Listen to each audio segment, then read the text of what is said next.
గురుభ్యో నమః. ప్రపంచవ్యాప్తంగా ఎంతోమంది అభిమానులతోటి 5 భాషలతో రిలీజ్ అవుతూ అసలు ఆ పేరు తలుచుకుంటేనే గూస్ బంప్స్, ఒక ఎమోషనల్ ఫీలింగ్, బోల్డ్ అని లాంగ్వేజెస్, ఇంత భారీ స్టార్ కాస్ట్, లొకేషన్స్ అండ్ ఒక గొప్ప మెసేజ్తో మన కోసం గ్రాండ్గా రిలీజ్ అయిపోతున్న చిత్రం అఖండ తాండవం December 5th. మరి ఈరోజు మన అభిమాన నటులతోటి ఈరోజు మాట్లాడుతున్నాం. Akhanda team is here. Balakrishna గారికి నమస్కారం. నమస్కారం. ఎలా ఉన్నారు సార్? బ్రహ్మాండంగా ఉన్నారు. Hi Samyuktha, how are you doing? I am good. తెలుస్తుంది ఖచ్చితంగా విడుదల కాబోతుంది, ఎలా ఉంటుందో ఆనందం. Totally. And Harshaali, welcome. Thank you. So beautiful your looking Thank you and so much. Welcome to Tollywood. Thank you.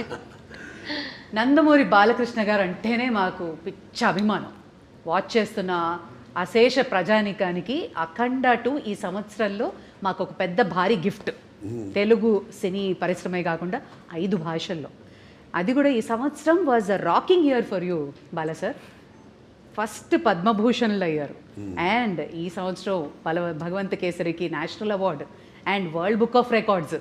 So 2025 ఎలా ఉండింది? చాలా బాగుంటుందండి. ముందుగా నాకు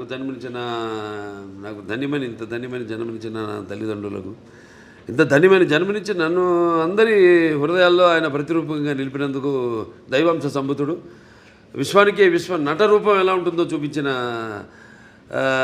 కారణ జన్ముడు, నా తండ్రి గురువు దైవం, విశ్వవిఖ్యాత నట సార్వభౌమ నటరత్న డాక్టర్ పద్మశ్రీ నందమూరి తారక రామారావు గారికి నివాళులర్పించుకుంటూ, అంటే ఆయన వారసుడుగా అటు సినిమాల్లో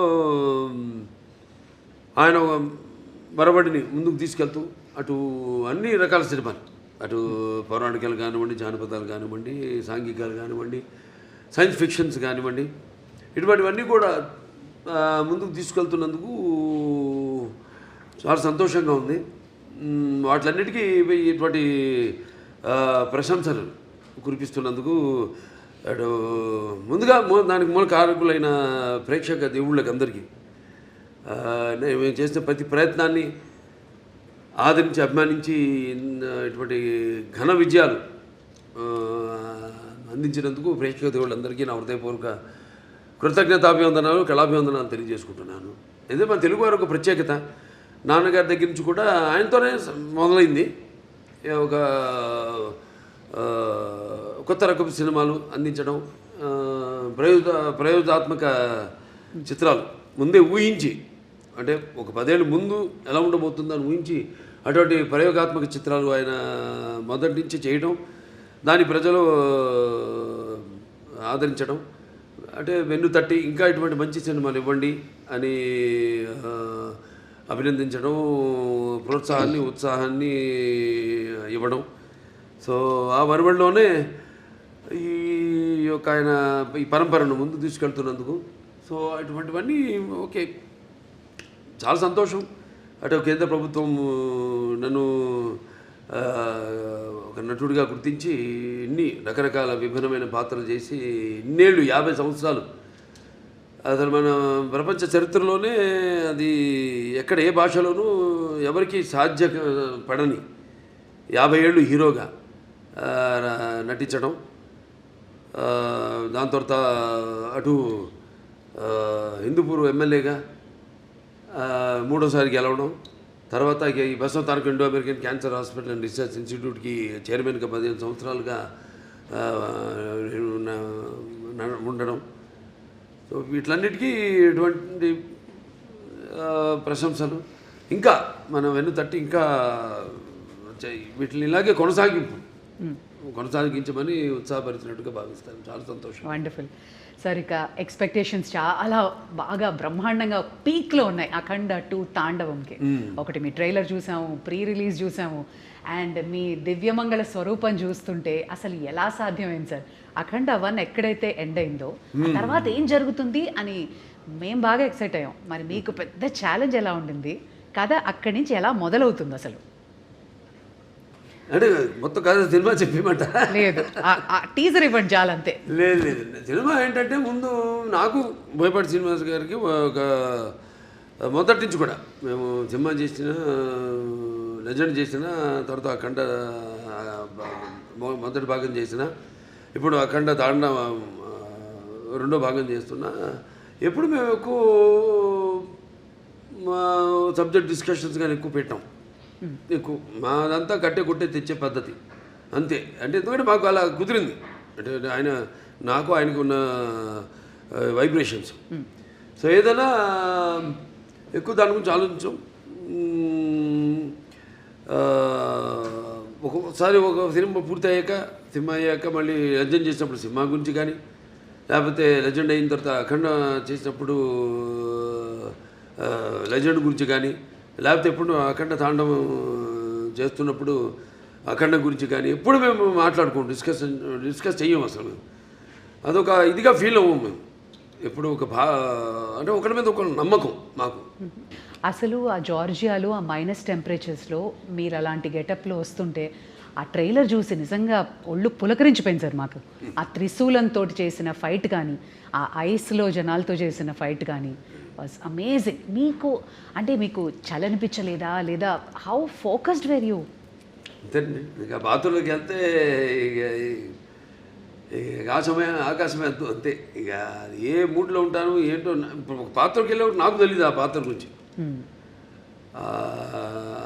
పాత్రలో ఆ వేషధారణలో మొట్టమొదటి రోజు నేను కెమెరా ముందుకు వెళ్ళినప్పుడే నాకు తెలుస్తుంది నేనేం చేయాలి. నేను అంటే ఆ పాత్ర నాలో పరకాయ ప్రవేశం చేసి నా చేత నటింపజేస్తుంది. మరి చిన్నారి Harshali, welcome. And you look so cute on screen as well. So how was it working for with the Nandamuri Balakrishna? Thank you so much. It was really amazing working with such a legend actor, such an experienced actor. He was really fun on sets. Like, he's really cool, he's really chill, and at the same time he's very down to earth. He's very caring. He took care of me a lot, and he would tell me some improvements in hand gestures and expressions during the shots that can improve my acting and expressions for the scene. And in general, like, he took care of me a lot. I heard the story. ఎప్పుడు ఇచ్చి పుచ్చుకోవడం అండి అంతే. బాబా ఒకటి నాలో ఉన్న advantage మా దర్శకులందరూ కూడా very sportive. ఏం నేను చెప్పినా అంటే వాళ్ళు తెలుసు నాకున్న అనుభవం కానీ. కాబట్టి వాళ్ళ పనికి కొంచెం తగ్గుతుంది. జనగా నా పక్క ఆర్టిస్టులకి నేను సజెషన్స్ ఇస్తూ ఉంటాను. ఇస్తున్నప్పుడు వాళ్ళు తెలుసు కదా, వాళ్ళ ముందే కెమెరా ముందు పక్కనే డైరెక్టర్ ఉంటాడు. ఇస్తున్నప్పుడు వాళ్ళంతా చాలా, ఎందుకంటే వాళ్ళకి తెలుసు నాకున్న అనుభవం. కాబట్టి వాళ్ళు ఎంతో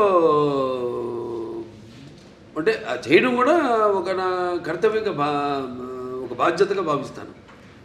అంటే మీరుంటే సెట్ అంతా ఎనర్జెటిక్గా ఉంటుంది అంటారు. కమ్ ఆన్ ఎవ్రీబడి, ఆ ఎనర్జీయే వేరు. అది ఆటోమేటిక్గా అందరు యాక్టర్స్కి ట్రాన్స్ఫర్ అయిపోతుంది. అండ్ మీ త్రయం బోయపాటి, బాలయ్య, తమన్, ఈ కాంబినేషన్కి ఉన్న ఆ మ్యాజిక్ ఏంటండి? ప్రతిసారి you just give us blockbusters. డైరెక్ట్గా చెప్పానండి. ఇక మేము ఎలా ఒక సినిమా ముందు అంటే సెట్స్కి వెళ్ళక ముందు కానీ దాని గురించి ఎక్కువ ఆయన మీద నాకు నమ్మకం, పూర్తి నమ్మకం. Is a captain of the ship. అంటే అలా అని కాదు. ఇప్పుడు ఈ మొదటి నుంచి సినిమా నుంచి కూడా చూసుకుంటే కథ మొత్తం చెప్పడం మొదటి నుంచి, మళ్ళీ మొదటి భాగం అని రెండో భాగం ఇదంతా ఉండదు మా దగ్గర. నేను చెప్పాను మీకు కట్టే కొట్టే తెచ్చి అయిపోయింది, ఫినిష్ అయిపోయింది. అరగంటే అంత కూడా ఉండదు, 10 నిమిషాలు మాట్లాడుకుంటాం సబ్జెక్ట్ గురించి. సరే ఓకే లెట్స్ ప్రొసీడ్ అంటాను. ఇక ఎప్పుడు గెటప్లు ఏంటి, షూటింగ్కి ఎప్పుడు వెళ్దామని. అది తప్పితే ఒకరి మీద ఒకటి నమ్మకం. అంటే తర్వాత ఇక మన తమన్, ఆయనకేమో ఇప్పుడు మొన్నే చెప్పారు కూడా ఆయన ఇట్లా ఎలా ఉండబోతుంది సినిమా అని. ఆయన సంగీతపరంగా ఏముంది, ఇప్పుడు ఒక మనం చేసి ఆయన బ్రహ్మాండంగా ఆయన బాణీని సమకూర్చడానికి విషయం ఉన్నప్పుడు ఆయనకి ఇచ్చినప్పుడు ఇక ఆయన అంటుంటాడు, శివుడే నాలో పరకాయ ప్రవేశం చేసి అందరిలో. ఇప్పుడు ఈ సినిమాల్లో దర్శకుడు కానీ, నేను కానీ, తమన్ గారు కానీ, అందరిలో కూడా మొత్తం అందరిలో ఆ శివుడు పరకాయ ప్రవేశం చేసి మా అందరి చేత మా పనులు చేయించాడు. మొత్తం ఆ శివాజ్ఞ లేనిదే చెవు చీమైనా కూడా కాదు. ఉంటుందంటారు. ఎగ్జాక్ట్లీ. 9 పాటలు మొన్న ప్రీ రిలీజ్లో చూస్తే అసలు ఒళ్ళు పులకరించిపోయిందండి. సిస్టర్స్, సౌందర్య సిస్టర్స్, MS గంగాధర్ గారు, గంగాధర్ శాస్త్రి గారు, తర్వాత ఆయన మన ఇప్పుడు మన శ్రేయ ఘోషల్ గారు కానివ్వండి, లేకపోతే ఐశ్వర్య కానివ్వండి, అందరూ చాలా అద్భుతంగా వాళ్ళ గాత్రాన్ని అనుభవించారు. అలాగే సాహిత్యం, సాహిత్యం అద్భుతమైన సాహిత్యం. అక్కడ మన కాసర్ల శ్యామ్ గారు అయితేనేమి, లేకపోతే మన కళ్యాణ్ చక్రవర్తి గారు, ఇంకా శర్మ గారు, వాళ్ళంతా అద్భుతంగా సాహిత్యాన్ని వాళ్ళు పదాలన్నింటినీ, ఎందుకంటే ఇది పదాల యొక్క సమ్మేళనం. శివుడు అంటేనే అది ఒక తెలియని ఒక మనలోనే ఒక శివ తాండవం అన్నీ వింటుంటే అవన్నీ మనకి ఒక తెలియని ఒక వైబ్రేషన్ మనలోకి తీసుకొస్తుంది. సో అలా పదాలన్నింటినీ సమకూర్చి అంత అద్భుతంగా వాళ్ళు ఆ సాహిత్యం రచించడం జరిగింది. ఓకే బాల సార్, ఇది చాలా ఇంపార్టెంట్ క్వశ్చన్. ఇప్పుడు రావణాసురుడు అహంకారాన్ని అణచడానికి శ్రీరామచంద్రమూర్తి వచ్చాడు అంటారు. అలాగే పాండవులతోటేమో కృష్ణుడు ఉన్నాడు. అలాగే నరసింహస్వామి అవతారంలో హిరణ్యకశిపుణ్ణి నాశనం చేశారు ప్రహ్లాదుడు భక్తితో. ఇప్పుడు మన భారతదేశం మీద ఒక ఈవిల్ లాంటి ఒక నెగటివిటీ వచ్చినప్పుడు మా ఇండియన్ సూపర్ హీరో అఖండానా, మీరు మా ఇండియన్ సూపర్ హీరో అని అంటున్నారు అందరూ. అవునండి. అంటే మెయిన్గా మనకి మన సనాతన హైందవ ధర్మం దాని మీద, అంటే మొదటి భాగంలో పిల్లల జోలికి ఎవరు వచ్చినా, అంటే పిల్లలు దేవునితో సమానం అంటాం. అలాగే లేకపోతే ధర్మం జోలికి ఎవరు వచ్చినా, ప్రకృతి జోలికి ఎవరు వచ్చినా ఆ భగవంతుడే పోతాడని మనుషులు పూని ఒక దీనిగా వాడుకుంటాడు, ఒక ఆయుధంలాగా వాడుకుంటాడు ఆ భగవంతుడే అన్నది మనం చూపించాం అఖండలో. ఒక పరికరంగా వాడుకుంటాడని. ఇందులో మన ముఖ్యంగా సనాతన హైందవ ధర్మం అంటే ఏంటి చాలామంది అంటుంటారు, మాట్లాడుతుంటారు సనాతన హైందవ ధర్మం అని. చాలామంది మన వాళ్ళకి అర్థం కాదు సనాతన హైందవ ధర్మం అంటే ఏంటో.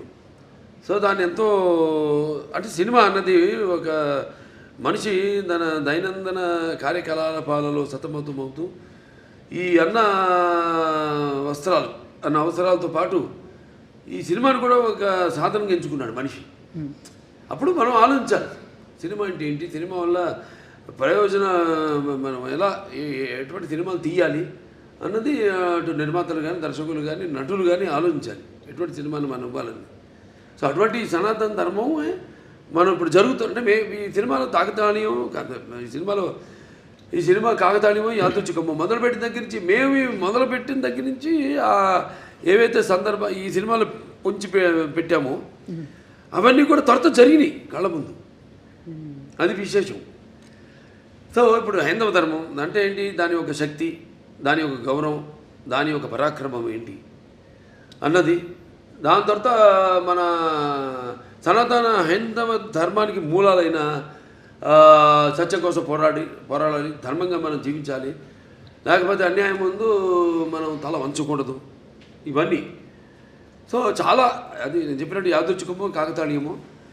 సినిమా షూటింగ్ మొదలుపెట్టి మాకు తెలుసా ముందు మేము ఏదైనా బ్రహ్మంగారమా లేకపోతే నాస్ట్రాడామస్మా ముందే ఇట్లాంటి జరుగుతాయని చెప్పడానికి, లేకపోతే తీయడానికి, సినిమాలు పొందుపరచడానికి. సో మేము మొదలుపెట్టాక అన్నీ జరిగినాయి. ఇప్పుడు మొన్న ఇక్కడ కాశ్మీరు గుల్మార్గ్లో అయితే జరిగింది, అవన్నీ మేము ముందే షూట్ చేసాము ఇక్కడ ఈ సినిమాలు, త్వరతో జరిగినాయి అవన్నీ. సో అలా ఇది కాస్మిక్ దేనికైనా అదే శివుడాజ్ఞ లేనిదే ఇంతకుముందు అనుకున్నాం చేమ కూడా కుట్టదన్నట్టు ఆయన మమ్మల్ని అందరిని ఎంచుకున్నాడు, ఆయన పరికరాలుగా మమ్మల్ని అందరిని ఎంచుకుని ఇటువంటి సినిమాని తీసి ప్రజలకు అందించండి, ఒక మంచి సందేశాన్ని, మన సనాతన హైందవ ధర్మాన్ని ఏంటన్నది భవిష్యత్ తరాలకు తెలిసేలా దాన్ని ప్రచారం చేయమని మాకు ఈ సినిమాని మాకు అప్పగించినట్టుగా నేను భావిస్తున్నాను.